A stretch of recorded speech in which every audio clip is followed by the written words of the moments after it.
दोस्तों, मैं आपको एक छोटी सी कहानी सुनाता हूँ, एक आयशा और एक गरीबी।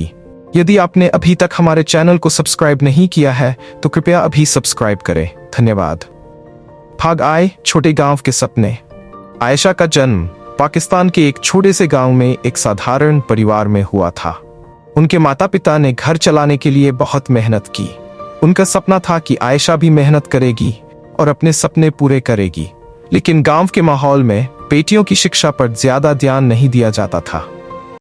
आयशा एक बुद्धिमान छात्रा थी। उसके शिक्षक अक्सर उसकी प्रशंसा करते थे और कहते थे कि वह बड़े सपने देख सकती है। जब उन्होंने स्कूल में अपनी टीचर मिस रुखसार को देखा तो उन्हें लगा कि एक दिन वह भी उनकी तरह बनेंगी। मिस रुखसार ने उसे हमेशा सिखाया था कि खुद पर विश्वास करना बहुत महत्वपूर्ण है। यदि आप खुद पर विश्वास करते हैं तो आप पूरी दुनिया को बदलने की हिम्मत रख सकते हैं। इन बातों ने आयशा को प्रोत्साहित किया, लेकिन घर की गरीबी के कारण उनकी पढ़ाई अक्सर बाधित होती रही। भाग 2 संघर्ष का युग। एक दिन अचानक आयशा के परिवार पर मुसीबत आन पड़ी।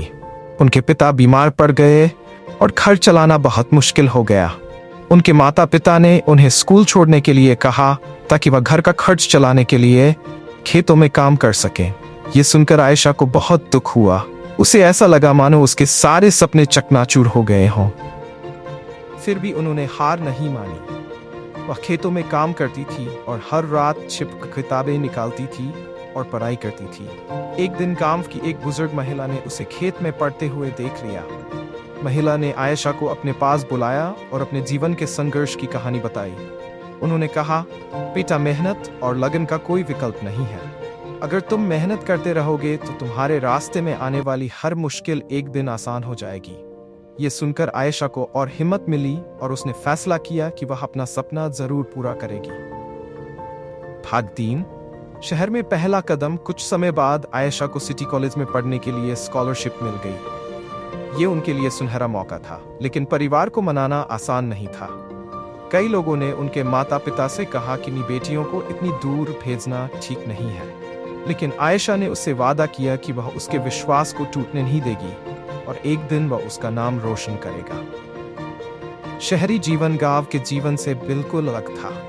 उन्हें शहर की तेज तर्रार जिंदगी के साथ तालमेल बिठाने में कठिनाई हुई, लेकिन पढ़ाई के प्रति उनका समर्पण कम नहीं हुआ।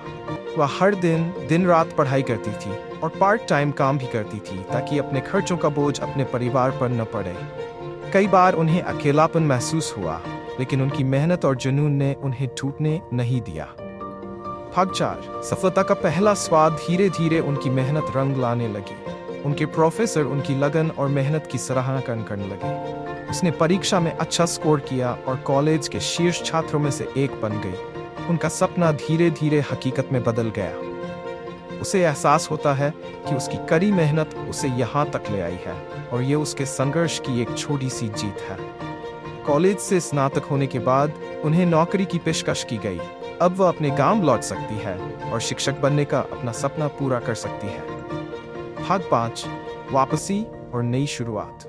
भाग 5 वापसी और नई शुरुआत। आयशा अपने गांव लौट आई और अपने गांव के बच्चों को पढ़ाना शुरू कर दिया।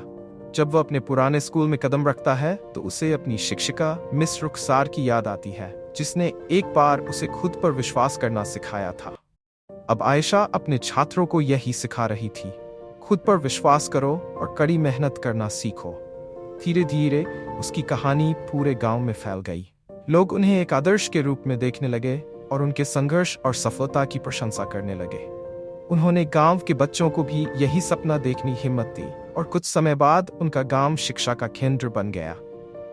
कहानी का अंत इस सफर में आयशा ने साबित कर दिया कि अगर इंसान में आत्मविश्वास और मेहनत हो तो वह किसी भी मुश्किल का सामना कर सकता है। उनकी कहानी ने न केवल उनके गांव को बल्कि उन सभी को प्रेरित किया जो अपने सपनों को साकार करना चाहते हैं। कहानी का संदेश। आयशा की कहानी हमें सिखाती है कि हालात चाहे कितने भी हो, कभी हार नहीं माननी चाहिए। अपने सपनों को हासिल करने के लिए कड़ी मेहनत, समर्पण और आत्मविश्वास सबसे महत्वपूर्ण है। अगर आपको हमारी कहानी पसंद आई तो कृपया इसे लाइक करें।